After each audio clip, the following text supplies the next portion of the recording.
Muito boa noite a todos, eu sou o Pastor Romano e é um prazer estar podendo em mais uma noite entrar em seus lares para compartilharmos um pouco mais da Palavra de Deus. E nessa ocasião nós queremos compartilhar com vocês um texto da Palavra de Deus que se encontra no segundo livro de Crônicas, capítulo de número 7 e o verso 14, que diz assim: Se o meu povo, que se chama pelo meu nome, se humilhar, orar e me buscar, e se converter dos seus maus caminhos, então eu ouvirei dos céus e perdoarei os seus pecados e sararei a sua terra. Orações ouvidas, pecados perdoados, terra sarada, é o que todos queremos. É o desejo que impera em nossos corações. Termos nossas orações ouvidas, termos os nossos pecados perdoados e também a nossa terra, a nossa vida, a nossa saúde curada, sarada pelo poder de Deus.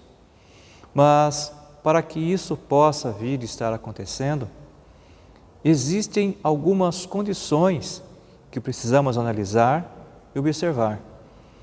Então, juntamente comigo, analisemos quais são estas condições que nós encontramos nesse trecho da Palavra de Deus para que nós possamos ter a garantia de orações ouvidas, pecados perdoados e terra sarada. A primeira condição que nós encontramos aqui na Palavra de Deus é a questão da humildade, é a humilhação. O texto começa falando dizendo: e se o meu povo se humilhar? É necessário que nós venhamos a reconhecermos a majestade, o poder e a soberania de Deus. Humildade é a capacidade que nos dá o entendimento, nos dá a noção, nos dá o sentimento da nossa fraqueza e nos leva a uma submissão incondicional, neste caso aqui, a Deus. Então, para aquele que teme a Deus, para aquele que quer realmente alcançar a atenção de Deus, é necessário, em primeiro lugar, que nós venhamos a nos humilhar, reconhecendo a nossa limitação, reconhecendo a nossa pequenez, reconhecendo toda a nossa incapacidade e entendermos que é necessário a graça, a misericórdia e a bênção de Deus sobre as nossas vidas. A palavra humildade significa estar em submissão e viver em uma rendição contínua na presença de Deus. Quando nós nos humilhamos, nós estamos dizendo a Deus: Deus, o Senhor é Senhor. Deus, Tu estás no controle da minha vida. Uma outra coisa, quando nos humilhamos diante de Deus, nós estamos permitindo sermos moldados por Ele de acordo com a sua vontade. E isso nos faz lembrar de Jeremias, capítulo 18, quando o Senhor disse ao profeta para que ele fosse à casa do oleiro e ali observasse aquele artesão moldando o barro, moldando a argila, transformando ali em jarros, em obras de arte. E enquanto o profeta Jeremias observava o trabalho daquele artesão, o texto bíblico vem a nos dizer o seguinte, que o vaso que ele fazia veio a quebrar-se, veio a perder a forma. E o oleiro pacientemente, ele pegou daquele barro, voltou a amassar, voltou a moldá-lo e deu àquele barro, àquela argila, a forma que bem pareceu aos seus olhos. E é justamente isso que acontece em nossas vidas quando nós reconhecemos a glória de Deus, reconhecemos a sua grandeza e a sua majestade, o seu domínio, e nos prostramos ante a sua glória, ante a sua majestade, e permitimos que Ele venha trabalhar em nossas vidas, que Ele venha nos lapidar, que Ele venha tirar todas as nossas imperfeições, para que Ele venha expurgar todo o mal que há em nós. Mas isso só será possível, isso só irá acontecer em nossas vidas se nós nos humilharmos na presença do Deus Todo-Poderoso. Então, resumidamente, humildade é reconhecer a grandeza de Deus, é render-se a essa grandeza, é render-se aos pés desse Deus grande, poderoso e sublime.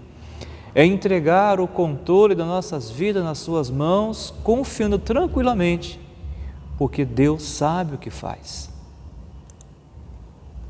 A Bíblia diz, lá em 1 Pedro, no capítulo 5 e o verso 6, portanto, humilhem-se debaixo da poderosa mão de Deus, para que Ele vos exalte no seu tempo. Uma outra coisa que nós aprendemos também nesta noite é que esse tratar de Deus em nossas vidas, mesmo com o nosso reconhecimento, mesmo com a nossa humilhação em Sua presença, existe o tempo de Deus para as nossas vidas. O trabalhar de Deus nas nossas vidas leva um tempo. E eu posso levar uma quantia de tempo e você uma outra quantia, e cada um leva uma quantia diferenciada sucessivamente. Mas, independente do tempo que eu, você ou outras pessoas levarão para que isso aconteça em sua vida, o fato é que se nós nos humilharmos na presença de Deus, no tempo certo, na hora adequada, realmente nós estaremos preparados, para estarmos recebendo as bênçãos provenientes desse Deus em nossas vidas. Para recebermos as bênçãos de Deus, é necessário que tragamos à nossa mente, à nossa memória o seguinte: o nosso coração deve estar preparado, a nossa vida deve estar preparada. Nós precisamos termos estrutura para isso. E essa estrutura, para mim e para você, o único que dará é Deus. Mas isso Ele estará fazendo à medida que eu reconheço o seu agir, que eu reconheço a sua soberania, que eu reconheço o seu poderio, que eu reconheço o seu senhorio, e venho então me prostrar e permitir que Ele possa agir e de acordo com a vontade dEle em minha vida. Não é segundo o que eu quero, não é segundo o que eu idealizei, não é segundo aquilo que eu projetei. Muitas vezes aquilo que eu pensei, idealizei, projetei, coincide com o querer de Deus. Mas muitas vezes a nossa vontade, o nosso desejo não coincide. Na verdade, a Bíblia diz que o coração do homem faz os planos, faz as suas escolhas, mas a resposta quem dá é o Senhor. Portanto, vamos aprender a confiarmos no Senhor e fazermos uma rendição total e completa em Suas mãos e permitir que Ele, que é um Deus perfeito, possa estar executando em nós a Sua grande e perfeita obra. Então, o primeiro ponto aqui importante, o primeiro passo essencial para que nós tenhamos realmente as bênçãos de Deus sobre as nossas vidas é nos humilharmos em Sua presença.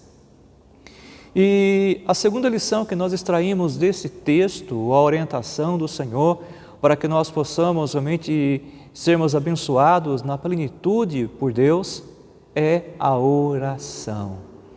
A Bíblia diz que se meu povo se humilhar, e na sequência ele disse, se o meu povo orar, é necessário orar a Deus, falar com Deus. Ao orar, quando oramos, nós, os cristãos, nós declaramos a nossa total dependência de Deus e do Seu Espírito Santo. Nós entendemos e aprendemos pela Palavra de Deus que nós somos totalmente e sempre seremos dependentes de Deus. Nós dependemos de Deus para todas as coisas. E é falsa aquela nossa pretensão que muitas vezes vem em nossos corações, que nos dá aquela convicção de que nós somos capazes, que nós podemos, enquanto que na verdade nós não podemos, nós não somos capazes.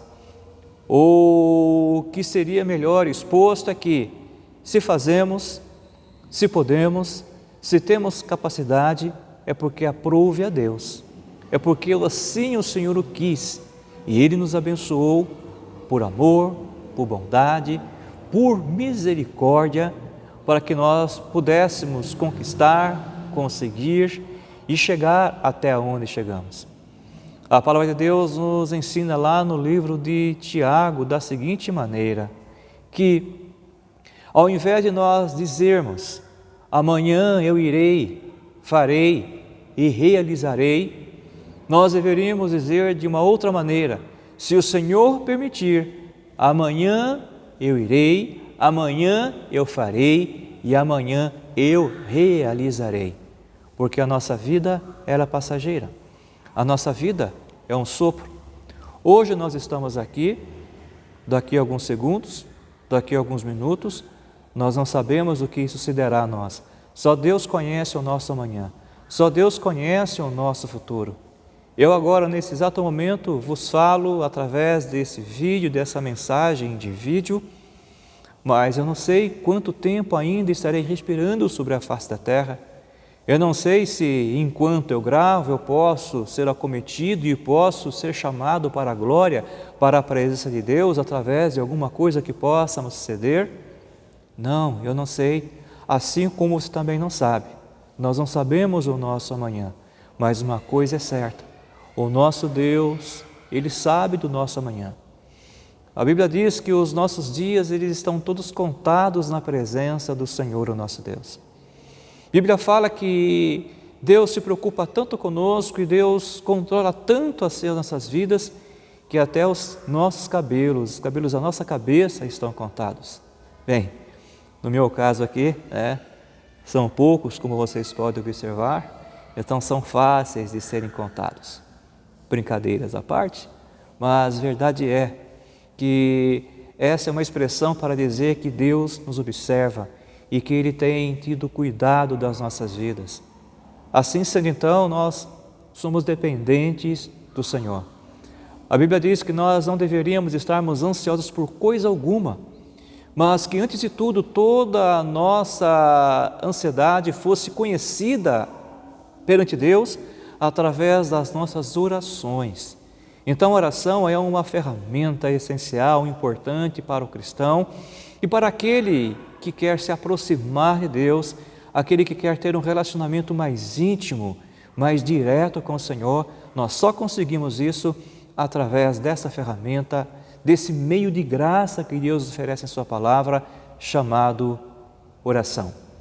Então, nós somos dependentes de Deus e nós somos dependentes do Santo Espírito de Deus, que é o nosso Consolador. Jesus disse, eis que eu estou indo para o meu Pai, mas eu não vos deixarei órfãos, e quando eu for, eu vos enviarei o Espírito Santo, o Consolador, que estará convosco todos os dias, até a consumação dos séculos, fazendo-os lembrar de tudo aquilo que eu vos tenho dito. Esta é a missão do Espírito Santo em nossas vidas, nos fazer lembrar das palavras do Mestre, nos consolar e nos orientar nos momentos difíceis pelos quais nós passamos em nosso dia a dia. A oração, entre tantas coisas, nós podemos também dizer que é a base de um relacionamento crescente e profundo com Deus. E sem a oração, esse relacionamento nunca vai se aprofundar, nunca vai crescer, nunca vai desenvolver-se. Então é através da oração que nós nos aproximamos do Senhor. E nos dias de hoje, mais do que nunca, nós precisamos desenvolver um relacionamento profundo, firme e fixo com o nosso Deus. Então é necessário buscar ao Senhor, é necessário orar, é necessário realmente invocarmos ao Deus Todo-Poderoso através da oração. Tiago, eu já mencionei aqui, no seu capítulo 5 e o verso 16, esse eu vou citar agora, diz assim: portanto, confessem os seus pecados uns aos outros e orem uns pelos outros para serem curados. A oração de um justo é poderosa e eficaz. Sim, o texto diz: orem uns pelos outros para serem curados. Precisamos pedir a bênção de Deus para o nosso irmão, para o nosso próximo. Nós não devemos desejar o pior, desejar o mal para o nosso próximo. E quando falamos o nosso próximo não é apenas o nosso irmão, não é apenas o nosso parente. O nosso próximo é qualquer um que está próximo a nós, que está junto a nós, seja ele cristão ou não, seja ele da sua crença ou seja ele de uma outra crença religiosa, não importa. Se ele está junto a você, se ele está próximo a você, este é o teu próximo. Então as suas orações, as suas intercessões, as suas solicitações de bênção devem ser não apenas para você, mas deve ser também para o seu próximo, para as pessoas que estão próximas a você, que estão em sua convivência, inclusive aquelas pessoas que não te compreendem, aquelas pessoas que não te suportam, aquelas pessoas que não te engolem, aquelas pessoas que te provocam, aquelas pessoas que são, na verdade, como uma pedra em seu sapato. É por essas que você deve orar, interceder e apresentar perante Deus, pedindo a bênção de Deus sobre essas pessoas. É orando uns pelos outros para sermos curados. Porque muitas vezes o mal que acusamos do nosso próximo, o mal que repudiamos, o mal que nós realmente reprovamos, muitas vezes nós temos esse mesmo mal, nós praticamos essas mesmas coisas na mesma intensidade ou numa escala inferior, ou muitas vezes até numa escala superior que eles venham estar a fazer. Então nós temos que ter cuidado com a hipocrisia. Nós devemos ter cuidado com a arrogância e com o orgulho e termos um coração quebrantado, misericordioso, compassivo, amoroso, perdoador e orarmos por essas pessoas. Porque quando nós pedimos a bênção de Deus para elas, por mais errada que elas estejam, obviamente nós também estaremos sendo automaticamente curados e abençoados por Deus dos males que habitam em nossas vidas. A Bíblia diz que nós não devemos sermos hipócritas, que nós não devemos estarmos preocupados com o cisco, com o problema que está com o nosso próximo, sem antes resolvermos o nosso problema e a nossa dificuldade. E é isso que nos chama a atenção nesse texto da Palavra de Deus, na questão da oração. É orarmos pelo nosso próximo, seja ele quem for, abençoando para que ele seja abençoado, mas consecutivamente e simultaneamente nós também sejamos alvos das bênçãos de Deus e sejamos curados. E diz mais ainda esse texto: a oração de um justo é poderosa e eficaz. Ela pode muito em seus efeitos. A oração feita por um justo. Na verdade é que nós não somos justos por mérito nosso. Por mérito, por merecimento, ninguém é justo. Mas quando o texto bíblico expõe essa expressão, a oração de um justo, ele está falando de um caso que nós somos justificados através dos méritos de Cristo por nós na cruz do Calvário. Em Cristo Jesus, no que Cristo fez, nós fomos justificados. Nós somos pecadores, nós não somos perfeitos, nós erramos e nós falhamos como qualquer uma outra pessoa. Mas a diferença é que para aquele que está em Cristo, ele não tem prazer com o pecado. Ele não se satisfaz com o pecado. Ele não tem prazer no pecado. Na verdade, quando nós pecamos, erramos, nós ficamos desconcertados, nós ficamos com um coração pesaroso, a nossa consciência nos pesa, isso é o Espírito Santo já agindo, falando em nosso coração e em nossas vidas, que alguma coisa está errada, então aí é o momento de nós nos aproximarmos de Deus em oração, pedirmos o seu perdão, confessarmos o nosso pecado, e Ele nos perdoará de toda e qualquer injustiça. A Bíblia diz que todos pecaram e destituídos estão da glória de Deus, mas o perdão de Deus é a vida eterna para aqueles que recebem, para aqueles que têm Jesus em suas vidas, aqueles que são nascidos de novo, aqueles que são chamados por Deus, nos ensina a palavra do Senhor. E a Bíblia diz que se nós pecarmos, nós temos um advogado junto ao Pai, e esse advogado é Jesus Cristo justo, que nos perdoa de toda e qualquer iniquidade. O sangue de Jesus, que derramou ali na cruz do Calvário, tem poder, tem autoridade para nos perdoar de toda e qualquer injustiça, e assim então, não por mérito meu, não por mérito seu, não por mérito nosso, mas pelos méritos de Cristo, tão somente nós somos justificados por essa graça de Deus para com as nossas vidas.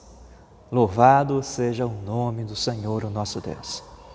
Pois bem, prosseguindo então com a análise desse texto, as condições que nós encontramos nesse texto para que nós venhamos a termos realmente as nossas orações ouvidas, o nosso pecado perdoado e a nossa terra sarada, seria que nós deveríamos nos humilhar e depois que nós deveríamos estarmos orando, e agora em terceiro lugar, que nós devemos também estarmos buscando a Deus. O texto fala que nós devemos buscar ao Senhor. Sabe, uma das principais razões pelas quais as pessoas não enxergam as obras e o poder de Deus é justamente porque elas não querem. As pessoas não têm interesse em Deus. Elas não se envolvem, não procuram entender e compreender e se envolver com as coisas de Deus. As pessoas são muito materialistas, elas querem o já, eles querem o agora, querem o momento, querem conquistar tão somente as coisas neste mundo físico e neste mundo material. Mas a palavra de Deus diz: buscai primeiramente o reino dos céus e a sua justiça, e todas as demais coisas vos serão acrescentadas, nos diz o Senhor em sua palavra. E diz mais também a palavra de Deus que nem só de pão viverá o homem, mas de toda palavra que sai da boca de Deus. Portanto, é necessário que o homem, que o ser humano venha a buscar a Deus. E eu volto a falar, ainda mais no momento em que o mundo passa, no momento em que a humanidade está sofrendo, precisamos mais do que nunca de Deus. Precisamos buscar a Deus. Esse sofrimento, isso que acontece no mundo todo, todos os males, tem nome, chama-se ausência de Deus. E quanto mais ausente Deus se faz, mais o mal impera, mais coisas ruins acontecem. Mas quando nos aproximamos do Senhor, o Senhor se aproxima das nossas vidas. A palavra do Senhor nos diz: achegai-vos a mim e eu me achegarei a vós, diz o Senhor, Deus Todo-Poderoso. Portanto, se faz necessário buscar a Deus, as coisas de Deus, para podermos conhecer a Deus. A Bíblia diz também lá no livro do profeta Oséias, no seu capítulo 6 e o verso 3, da seguinte forma: conheçamos e prossigamos em conhecer ao Senhor. E nós só vamos conhecer ao Senhor à medida que nós venhamos a buscá-lo, que nós venhamos nos aproximarmos da sua presença, que nós tenhamos o interesse, que o homem, o ser humano possa ter interesse. Quando despertar esse interesse, esse desejo, essa vontade de conhecer a Deus, o homem então vai estar buscando meios e formas de conhecer a Deus. E a verdade é que o homem, como eu já disse anteriormente, o ser humano, no aspecto geral, não está muito preocupado com Deus, com o espiritual, não está preocupado com o seu Criador. E aí nós podemos fazer algumas perguntas para que nós possamos fazer uma análise. O quanto nós temos lido da palavra de Deus por dia? E na semana? Quantas vezes você leu a Bíblia? Durante o mês? Você se lembra se alguma vez você pegou em sua Bíblia e a leu? E durante o ano? Será que você é uma daquelas pessoas que tem a Bíblia em casa, aberta no Salmo 91, ou aberta no Salmo 23, ou apenas como um instrumento decorativo que fica em suas estantes entre seus livros? Eu vos digo uma coisa: a Bíblia em sua casa fechada, ou a Bíblia em sua casa aberta, seja no Salmo 91, seja no Salmo 23, ou seja em qualquer outro trecho da Bíblia, se tão somente estiver ali aberta e você não ler, se você não observar, se você não meditar e se você não procurar praticar, é totalmente em vão, é totalmente inútil. Você terá em sua casa apenas um livro santo, um livro sagrado, você terá ali realmente a palavra de Deus, mas ela não fará efeito em sua vida, porque tão somente você a tem entre os seus livros, em sua biblioteca, em sua estante, em sua escrivania, ou até mesmo na sua cabeceira, mas se você não faz uso, é totalmente inútil. Totalmente inútil também é você deixar a Bíblia aberta em qualquer outra parte dela, achando que terá um poder, achando que dali sairá realmente alguma coisa esplêndida, extraordinária. Não vai acontecer nada. Agora, quando você pegar a palavra de Deus em suas mãos, quando você abri-la e quando você começar a ler, a meditar, a orar, pedir entendimento e compreensão, aí sim você vai estar se aproximando de Deus, você vai passar a estar conhecendo a Deus, que Ele é poderoso, que Ele criou todas as coisas, que Ele controla tudo, que a última palavra é a palavra de Deus, que o médico pode dar para você um veredito dizendo: olha, caso encerrado, não há o que mais fazer. Mas se você conhece a palavra, você verá que Ele é o médico dos médicos, a palavra final vem dEle. E dentre outras tantas coisas que nós só encontramos aqui na santa e gloriosa palavra de Deus. Portanto, se faz necessário sim que nós venhamos a fazer uso das Santas Escrituras. Ela mesma diz lá no Salmo 119, o verso de número 105: lâmpada para os meus pés é a tua palavra e luz para os meus caminhos.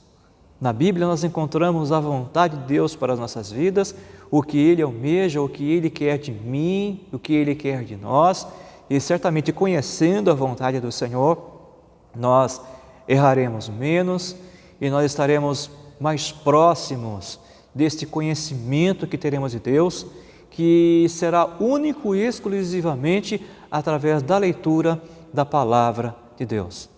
Nós podemos conhecer de Deus através de uma mensagem como esta, por exemplo, através de um louvor, através da leitura de um livro bíblico, através de um filme, de uma peça de teatro que invoque princípios cristãos, princípios bíblicos.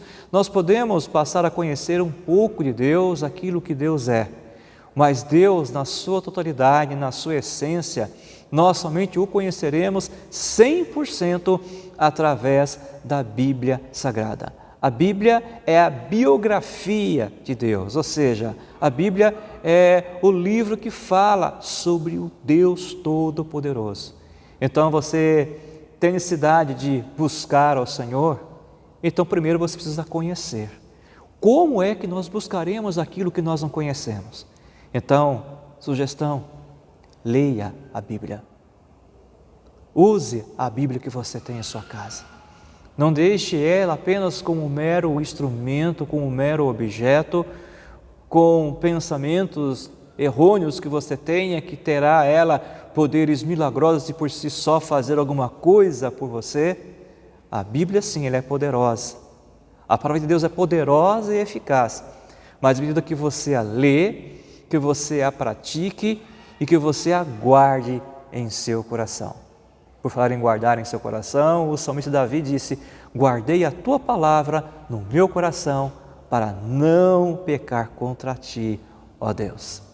Só conheceremos mais a Deus quando conhecermos mais da sua palavra, na qual Ele se revela a nós. A palavra de Deus é a vontade de Deus revelada ao homem, revelada à humanidade, revelada ao mundo. A maior revelação de Deus à humanidade chama-se Bíblia Sagrada, que é a inerrante e infalível Palavra de Deus. Então é necessário buscarmos ao Senhor para termos o conhecimento, porque a ignorância leva ao caos, a ignorância mata, a ignorância leva-nos à destruição. E não é à toa que o Senhor nos diz lá no profeta de Oséias, no capítulo 4 e o verso 6, que diz assim: meu povo foi destruído por falta de conhecimento. Sim, o texto diz: o meu povo foi destruído por falta de conhecimento. E o texto ainda prossegue dizendo o seguinte: uma vez que vocês rejeitaram o conhecimento de Deus, eu também os rejeitarei com os meus sacerdotes. Uma vez que vocês ignoraram a lei de Deus, eu também ignorarei os seus filhos. Então vejam vocês que ignorar a Deus, não ter o conhecimento de Deus, é algo sério, que traz graves consequências. Principalmente, é claro, no caso quando passamos a ter o conhecimento, passamos a ter o entendimento, mas ainda assim insistimos em prosseguir com a nossa vida, com a nossa caminhada, como que se nós não conhecêssemos a realidade, como que se nós não conhecêssemos as verdades de Deus. Uma vez que eu conheço, uma vez que sou conhecedor da verdade, não a pratico, e quando eu insisto em fazer da minha maneira, da minha forma, eu estou trazendo para cima de mim males. Eu estarei no futuro colhendo o que eu estou plantando. Então existe uma consequência na minha obediência a Deus, como também existe uma consequência grave e séria na minha desobediência aos preceitos de Deus. Que não sejamos destruídos por Deus, por falta de conhecimento ou por ignorância, mas que possamos dar ouvidos à voz de Deus, que possamos estarmos atentos à maneira como Deus está falando com as nossas vidas e como Deus está falando com o mundo neste momento. Este vírus que está assolando a humanidade é uma forma de Deus bradar ao mundo, Deus bradar à humanidade: ei, olhem para mim, busquem pela minha presença, porque eu posso vos livrar, eu posso dar um basta nisso. Nós não devemos confiar tão somente na tecnologia, na nossa ciência, na medicina e pôr a nossa esperança nessas coisas tão somente, mas que a nossa confiança, a nossa esperança esteja única e exclusivamente no Deus Todo-Poderoso, que nos orienta e que pede-nos em Sua palavra que nós venhamos a buscar pela Sua presença. Então, nessa época de crise, é necessário que o homem, que a humanidade venha buscar por Deus, venha buscar pelo Criador, venha buscar por soluções naquele que pode resolver, naquele que pode, que detém todo o poder e autoridade para resolver toda e qualquer dificuldade que o mundo venha estar passando. E ainda a palavra de Deus diz no profeta Jeremias, no seu capítulo 29 e o verso 13: vocês me procurarão e me acharão quando me procurarem de todo o vosso coração. Então que a nossa busca por Deus, que esse buscar pelo conhecimento de Deus, não venha a ser tão somente por medo, não venha a ser tão somente por questões egoístas, mas que nós possamos buscar a Deus de coração, de alma, sabe? Porque isso agrada ao Senhor, que possamos fazer isso com voluntariedade, que possamos fazer isso com prazer, que tenhamos prazer em fazer isso, em buscar a presença de Deus, porque quando assim nós o fizermos, nós temos a garantia na palavra de Deus, que aqueles que o procuram, o encontrarão, porém, quando o fizerem, de todo o coração. Então que possamos buscar a Deus com o coração realmente, sabe, limpo, com um coração verdadeiro, com um coração autêntico, com um coração realmente livre de desejos egoístas, mas que nós possamos buscar a Deus realmente com sinceridade e com humildade, porque se assim o fizermos, certamente nós encontraremos consolo para as nossas almas. Nós encontraremos realmente a solução de Deus para as nossas dificuldades. Mas, voltando aí para o texto e para finalizarmos esta exposição, a última observação que nós queremos fazer é: e se converter dos seus maus caminhos. Se voltarmos atrás, o texto, ele diz, ele é claro, ele diz assim: se o meu povo, que se chama pelo meu nome, orar, já falamos, se humilhar, também comentamos, me buscar, acabamos de falar, e agora vem por último, e se converter dos seus maus caminhos. Então é necessário que nós venhamos também a nos convertermos dos nossos maus caminhos. O nosso caminho não é o correto, o nosso caminho não é ideal, o nosso caminho é imperfeito. Mas o que é se converter? O que é converter-se? Conversão significa mudar de rumo, mudar de direção. Em outras palavras, se eu estou indo para a direita, quando eu faço uma conversão, isso nos faz lembrar dos sinais de trânsito, para uma outra direção oposta, isso significa mudança de direção, mudança de caminho. E é justamente isso que Deus pede para nós fazermos, que nós venhamos a mudarmos o nosso caminho, mudarmos a direção para onde estamos andando. Deus pede para que nós venhamos a mudar o nosso destino, ou lugar de destino, para ser mais claro ou mais entendido por vocês. Porém, esta conversão, essa mudança de planos, essa mudança de caminho e direção, isto nunca vai acontecer em nossas vidas até que nós deixemos os nossos pecados. É necessário abandonarmos os nossos pecados.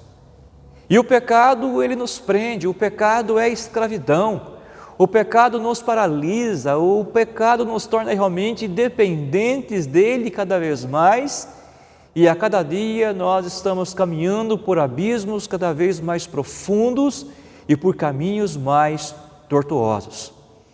Mas quando reconhecemos que nós temos atitudes erradas, quando reconhecemos que nós pecamos, que nós falhamos, que nós erramos, que somos imperfeitos, e quando chegamos até o Senhor em oração e confessamos a nossa falha, quando chegamos até Deus e falamos: Senhor, eu menti, eu sou mentiroso.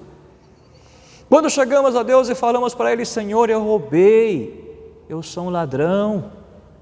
Quando chegamos a Deus e dizemos da seguinte forma: Senhor, eu cobicei o que não era permitido a mim.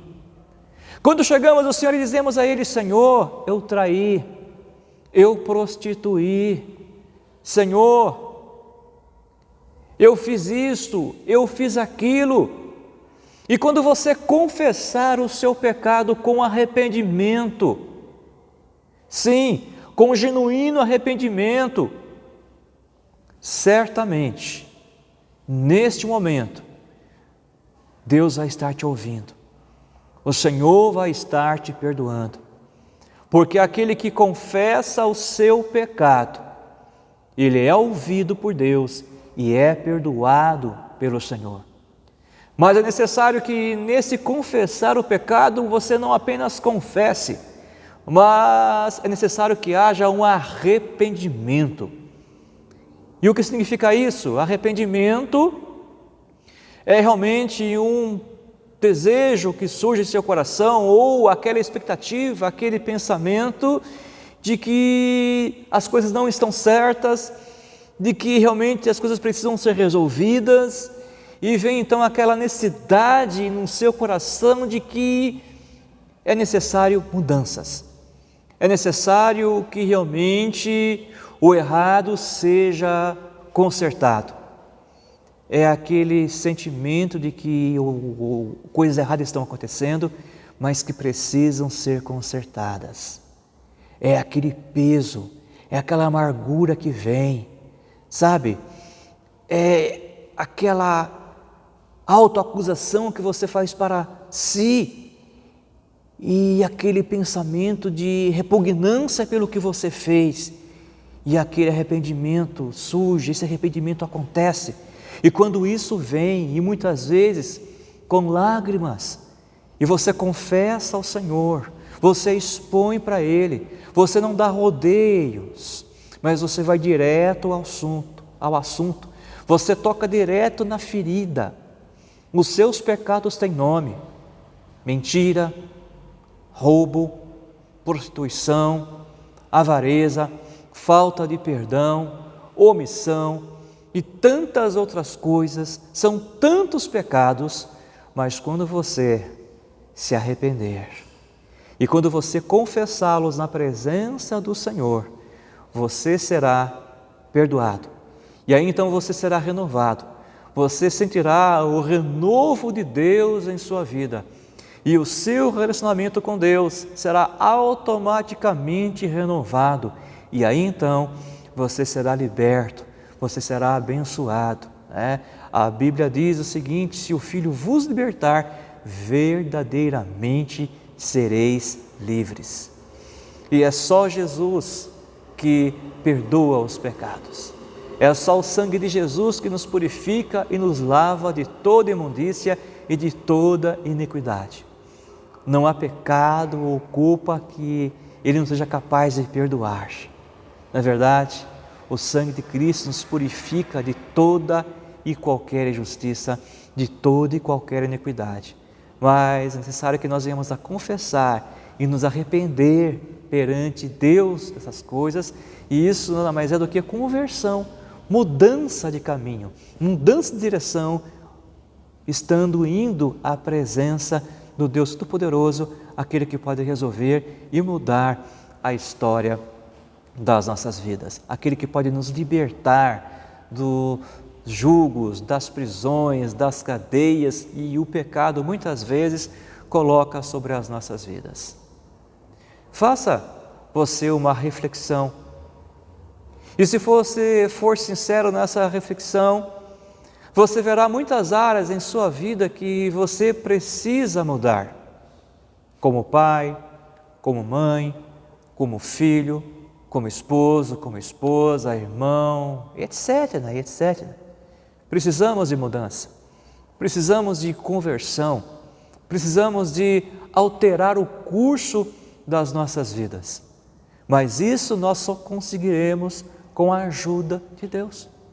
A sua vontade por si só não vai resolver nada, não vai fazer nada.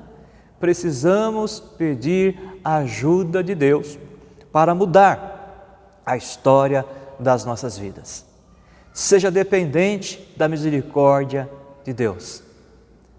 A palavra de Deus diz lá em João capítulo 15, Jesus disse de certa forma: sem mim nada podeis fazer. Ou melhor dizendo, Jesus disse certa feita, da seguinte forma: sem mim nada podeis fazer. E quem permanece em mim e eu nele, esse dá muito fruto e o seu fruto permanece. Então é necessário que nós venhamos a nos arrepender, na verdade. Essa é a palavra-chave, arrependimento, para que haja realmente esse mudar de pensamento, esse mudar de conceitos, esse mudar de propósitos, essa mudança de ideais, tanto na esfera física e principalmente na esfera espiritual e também na esfera emocional e em todas as demais áreas da nossa vida. Essa mudança, quem faz unicamente em nossas vidas é o Senhor Jesus. É Jesus em nossas vidas para fazer essa mudança, para fazer realmente com que nós venhamos a sermos moldados segundo o desejo de Deus para as nossas vidas. Pois bem, chegamos agora à conclusão dessa mensagem, dessa breve exposição, e nós queremos terminar como nós começamos, lendo o verso de início em segundo Crônicas, melhor dizendo, segundo livro de Crônicas. Crônicas é um livro, né? Então por isso, segundo livro de Crônicas, no seu capítulo 7 e o verso 14, que diz assim: e se meu povo, que se chama pelo meu nome, se humilhar, orar e me buscar, e se converter dos seus maus caminhos, então eu ouvirei dos céus e perdoarei os seus pecados e sararei a sua terra. Então, se nós queremos que as nossas orações sejam ouvidas por esse Deus, se nós queremos que os nossos pecados sejam perdoados, e se nós queremos que as nossas vidas, que a nossa família, que a nossa pátria, a nossa nação, o nosso país, que a nossa terra seja sarada, é necessário então nós aplicarmos esses princípios condicionados na palavra de Deus. Então, ore, então busque, então se arrependa, se converta, e assim fazendo, Deus te ouvirá, Deus te perdoará e Deus te sarará. Que Deus os abençoe em Cristo Jesus. E agora, nesse instante, eu quero orar em favor da sua vida. Senhor meu Deus e meu Pai, em o nome santo de Jesus Cristo, eu suplico agora as tuas bênçãos em favor desses ouvintes, dessas pessoas que terão contato, ó Deus, com este vídeo, que sejam abençoados. Que a tua palavra possa adentrar a cada coração, a cada lar e fazer a diferença. A tua palavra, ela é poderosa, assim como o Senhor é poderoso.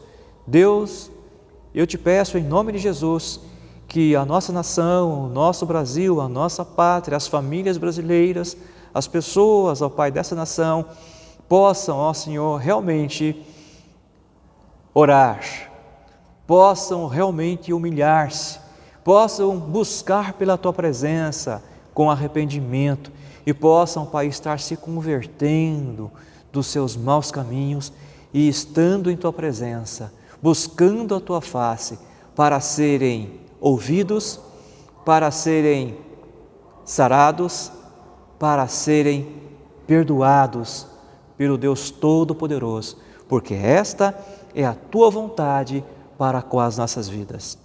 É o que nós oramos nesse instante, gratos por tudo, em o nome de Jesus, que assim seja, hoje e sempre. Amém e amém. Que Deus os abençoe em Cristo Jesus e que a paz do Senhor permaneça sobre a sua vida, sobre a sua família e em todos os lugares pelos quais você andar.